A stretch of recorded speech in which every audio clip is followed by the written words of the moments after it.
Muraho nitwa Ishimwe Benigne nkaba ndi umunyamakuru wa Ni Nyampinga. Aha ngaha rero nkaba ndi kumwe n'umushyitsi wacu ashobora gutangira abibwira. Nakoze nitwa Teta. Nitwa Teta Diana, nzwi ku izina rya Teta, nkaba ndi umuhanzikazi nyarwanda. Ndagira ngo hagire ikintu abantu bari kutwumva ubaririmbira kugira ngo bahite bakumenya. You can call me, call me, call me, call me by my name, call me, call me. You can call me, call me, call me, call me by my name, call me, call me. You can call me, call me, call me, call me by my name, call me, call me. You can call me, call me, call me, call me by my name, call me, call me. You can call me baby, I will call you baby boo. Urakoze cyane. Teta rero nagira ngo utangire utubwira amateka yawe n'umuziki, igihe watangiriye gukora umuziki, igihe wabimenyeye ko ufite impano yo kuririmba muri make. Muri make natangiye kuririmba kera, numvaga niyumvamo inganzo yo kuririmba, nkaba narabyumvaga bindimo, nkakurikirana indirimbo z'abahanzi cyane cyane Kamariza, indirimbo z'abahanzi ba Whitney Houston hanze nkazirimba nyine nkazigana. Kuva nyiri umwana muto nakunda kwifungirana muri douche nkaririmba. So inspirations zose zagiye ziva ku bandi bahanzi, ngerageza kwagura iyo talent nari nifitemo, surtout ko umubyeyi wanjye yari umwanditsi, yandikaga yakompozaga amapoème, amatheatre, nanjye nisangamo iyo mpano yo kwandika. So nsanga ndayishoboye no kuririmba birazanana. So Wari ufite imyaka ingahe? Natangiye kwimba ndi umwana muto. Tukanze ubwenge nko ku myaka 5 nibuka ko naririmbaga. So maybe before that wasanga nabwo nararirimbaga, ko nakunzwe kubwirwa cyane n'ababyeyi ko nakunda kumva radio. Utangira noneho gukora umuziki neza byemewe ryari? Mu buryo bwemewe nakoze umuziki neza muri 2012. Ubwo najyaga mu irushanwa rya Tusker Project Fame, ariko mbere yaho nari nagiye mu competition kuririmba n'ubundi mu rwego rwa mbega mu mashuri. Niga muri secondaire nkajya njya mu bintu byo kuririmba ama concert cyangwa se ama competition nyine y'amatala like talent detective, ibintu nk'ibyo ngibyo. Hanyuma nza kubijyamo no mu buryo wenda navuga buri professional cyangwa se mbega gufata icyemezo ngiye muri Tusker Project Fame 2012. Nyivamo nibwo naje noneho ntangira gukora no mu ma video, nkajyamo ntangira gukora umuziki no mu buryo bufatika. Dusanzwe tubona aribo bakora ubuhanzi, kuririmba cyane cyane, nubwo kandi utanakuze umujene. Ubibona mute nk'umukobwa kandi ubikora neza ukanabahiga kwanza? Numva ko abahungu icyo bakora n'umukobwa yagikora. Umuziki burya ni ukuririmba ibikuvuye ku mutima, n'uburyo bwawe bwo kwiexprima ibintu byose uba wumva ushaka. Ubundi umuhanzi cyangwa se umuririmbyi aba ari umuntu ubundi ushobora wumva hari ikintu yasangiza abantu. So waba umuhungu waba umukobwa, uretse ko ntanavuga ngo abahungu nibo babikora gusa, ko turabafite bagiye babibihanganye nka Cecile Kayirebwa, dufite n'amahirwe yuko akiriho. Cecile Kayirebwa ni urugero twafata. Nanjye nakubwiye ko nabaye inspire n'abantu nka Kamariza, nawe yari umwari. So hagiye habaho abantu b'igitsina gore bagaragaye mu muziki, natwe nicyo kirege tugenda tutera mu cyo bateye tugenda tubakurikira kugira ngo twagure umuziki. Nibyo koko mu Rwanda turacyafite ikibazo ko abahanzi b'abakobwa ni bakeya, ari nayo mpamvu twinjiramo tukanakoraja talent y'abakobwa bose kugira ngo yegerane, aze niba hari inama bakeneye nkatwe tumaze igihe muri industry tukayibagira kugira ngo umuziki waguke mu rwego none rw'umwari, aho ava akagera haba ku isi, ariko duhereye mu Rwanda iwacu. Teta, ubu ngubu hari abana b'abakobwa ba Nyampinga hirya no hino bagenda bagukurikira, bakunda indirimbo zawe, bagufata mbese nk'icyitegererezo cyabo cyangwa se role model.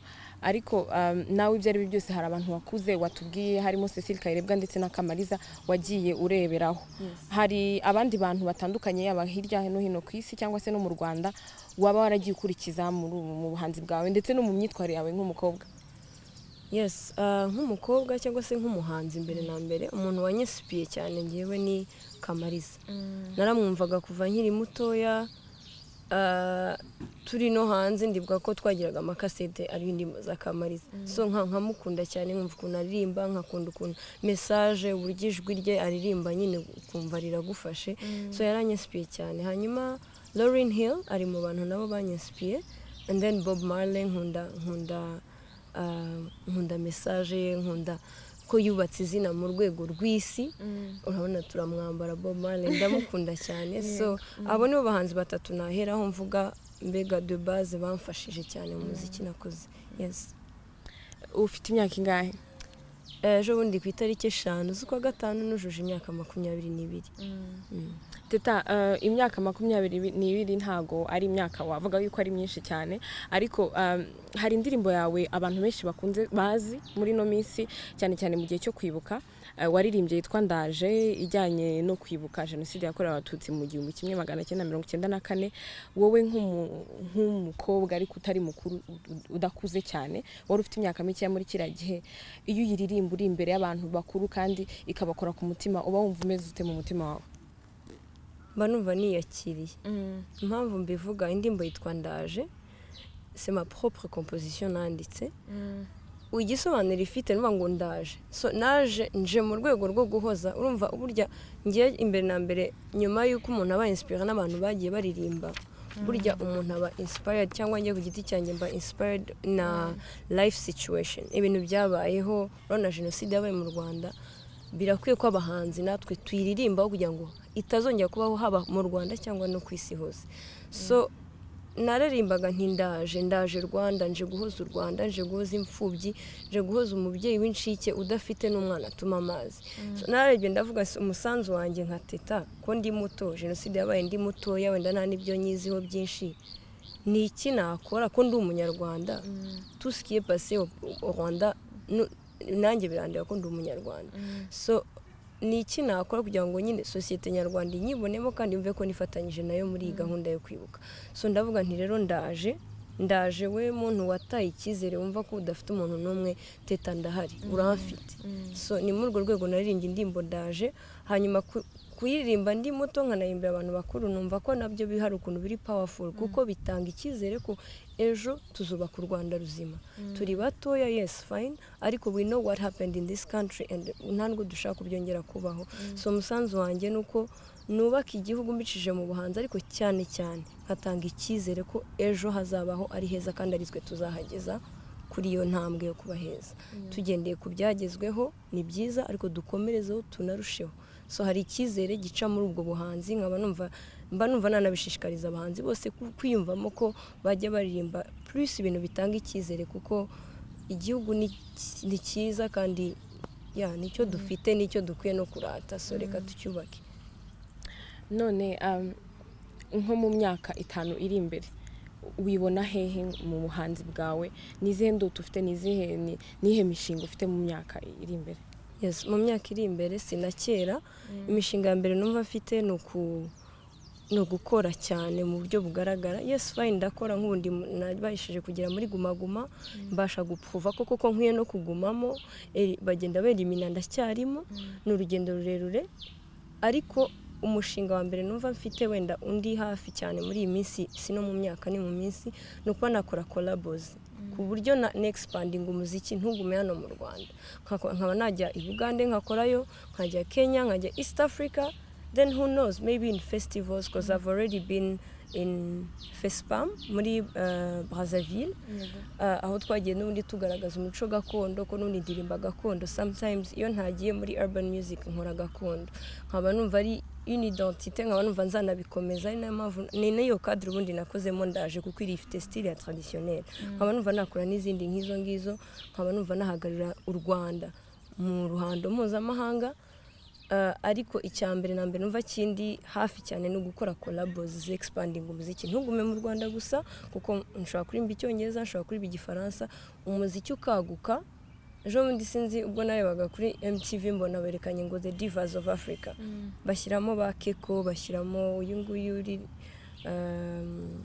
Nigerian bashyiramo abakobwa bane n'uwitwa Lyra wo muri South Africa numva binkoze ku mutima ndavuga sasa why not we should have a diva from Rwanda so it's all about working hard. So nibyo nshaka ku mutima wanjye, ndifuza ku expanding umuziki wanjye ntube only focused on this country.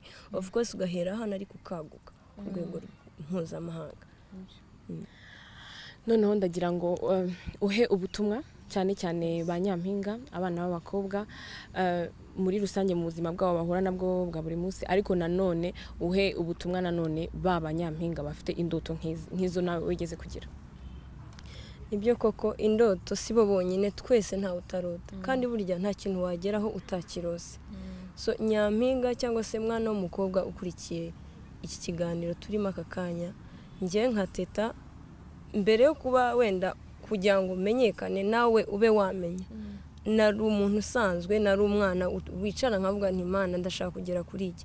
Ikintu cyose uzageraho nuko uzaba wagishatse wanakirose, ariko none ukagikorera. So kugikorera no kuvuga ngo you shouldn't depend ngo wicare ngo uvuge ngo someone else will come from I don't know where ngo bigukorere. So surtout umwana w'umukobwa ugomba kwicara ukavuga ati izi ndoto nubwo nzifite ninjye uzazigezaho. Ibyo ngibyo impamvu mbitindaho nuko bijyana no kwihesha agaciro, kwigirira icyizere, ukumva ko ibyo byose wabyigezaho. Uwabigezaho afite amaboko abiri nkawe, afite amaboko n'amaguru nkawe. So nawe wabigeraho byonyine deja kuba unabirota niyo ntambwe ya mbere. So rishakisha uburyo bwose ufite a mind that works, use it kugira ngo urebe uburyo wagera kuri icyo kintu urota. So inama natanga ku bakobwa cyane cyane ni ukwihesha agaciro, surtout nkanjye nduri muri music industry. Hari igihe abantu bavuga bagacana intege ngo umuziki ntiwawugeramo wari ukuntu like they take advantage of you, you know, like the shortcuts of getting there, like producers ashobora kukubwira ibihoya work, urebe ahantu wakora ubona ibyo bimbi niba ari 50, ugende muri studio ukora iyo ndirimbo, umuziki wawe uzawugeraho, uzawugeza kuri byinshi kandi wubashywe. Nicyo cyambere umuntu azakura avuga ati nubwo ageze hari arahigejeje. Ntabwo bazakura ngo baguca amazi ngo yaguciyeho oya, uriyubaha, kandi buri ibintu byubashywe bigira garanti nini cyane. So twireba hafi cyane, turebe kure, reba long term, urebe urashaka kugera hehe, ariko byose bijyane no kwihesha agaciro. Ngira ngo bino mu ndangagaciro za Kinyarwanda, ariko umwana w'umukobwa birakwiye ko yiha agaciro, akiyubaha. Ibyo byose ugakurikirana umuco nyarwanda aho tuva, kandi burya koko imico ni byiza, tugenda turatira hirya no hino, ariko tuzirikane cyane umuco gakondo n'iki cyarangaga umwana w'umukobwa, ni kuko nibyo bintu ngira ngo binatuma umuco wacu udacika, kandi bijyana no kwiyubaha. Umwana w'umukobwa akiyubaha, ukigira icyizere, ukumva ko ibintu byose utekereza ushaka kugeraho wabyigezaho. Muri make ubutumwa mfite no kwihesha agaciro ku bana b'abakobwa. Yes, urakoze cyane. Murakoze nawe.